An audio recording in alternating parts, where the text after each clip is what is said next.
Hi guys, today I'm going to show you how I make a closureless wig. That's right, no closure at all. This is a full wig, all weft.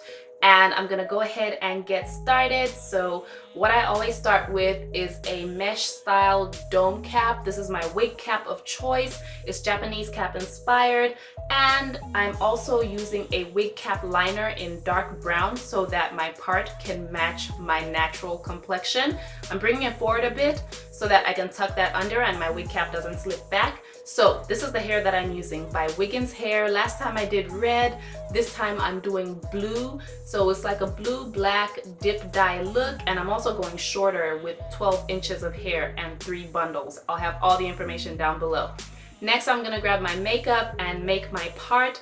Always define your part. Where do you want your part to be? That's very important before you start sewing because it will determine how you sew your wig. So make sure you define your part. I'm going for a side part this time on my left side, and I'm going to pin my wig down, or rather I'm going to pin my weft down so I can create my wig. I always use pearlized pins because they're kind of large and I can see what I'm doing. I can always tell if I left a pin behind or something. Now, right there where the part is, I do have it far from my wefts on purpose.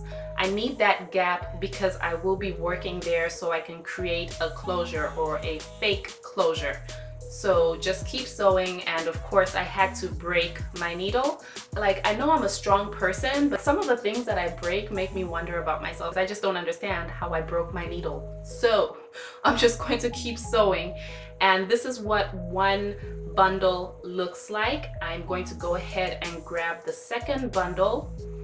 And it's just so easy to work with short hair, you guys, honestly. Like, so easy to comb through and just put it on. Like, long hair is forever tangling when I'm making wigs, but short hair is always loyal. So I'm gonna sew down, making sure I keep that part isolated from my hair because it's a very important area right there.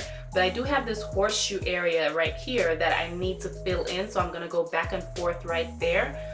Just going back and forth until I get to the part, and making sure that I lay the tracks on nice and thick so that there is no gap. Because this is brown that I'm dealing with, it can be seen through the wefts. So I'm making another part, and the reason why I'm doing this is because I want it to be dead in the center, and then I'm going to go in that horseshoe fashion, just sewing my wig down that way until I get really close to the part, and then I'm going to start working on closing up my wig.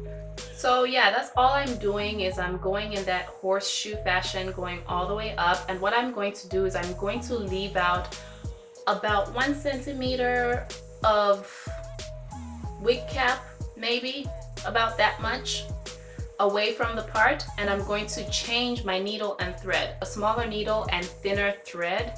I'm just using regular sewing thread that you'd use to make an outfit or something, and I'm sewing my weft down. Now, what I'm going to do is I'm going to sew it very close to that part. Very, very close, okay? I'm going to have very little space in between the two wefts. There's going to be a weft on one side and a weft on the other side, just like I'm creating a part out of that, but I'm not going to leave my wefts exposed. I'm not going to do that. We don't do that. And I'm bringing it down. Do you see how small that is? It's very small. Maybe 2-3 millimeters at the most. And sewing that down. Now there's a gap in there and I need to fill in that gap. This is where I'm putting extra hair that will come through so that I can have a natural looking closure. So I'm doubling up my weft, and I'm gonna go sewing up, making sure that the hair falls in the direction of the part so I can just easily slide it under the weft that's in the center and bring it back. You've seen this technique before. I've done it on my hair in a sew-in, and I've also done it on a half wig. I've just never done it on a full wig. So I'm just going to crochet the middle right there, and that's why I used very fine thread in the middle so I can easily pull the hair through. Now I'm separating the hair that's in the part area from the hair that I'm gonna go under with, and I'm using a very tiny crochet hook going under, grabbing the hair that is going toward the part instead of away like the rest of the hair, and pulling all of that hair under. Every single strand is coming under, 0 strands left behind. Do you hear me? Like none. Everything is coming under, and I'm just getting small sections at a time.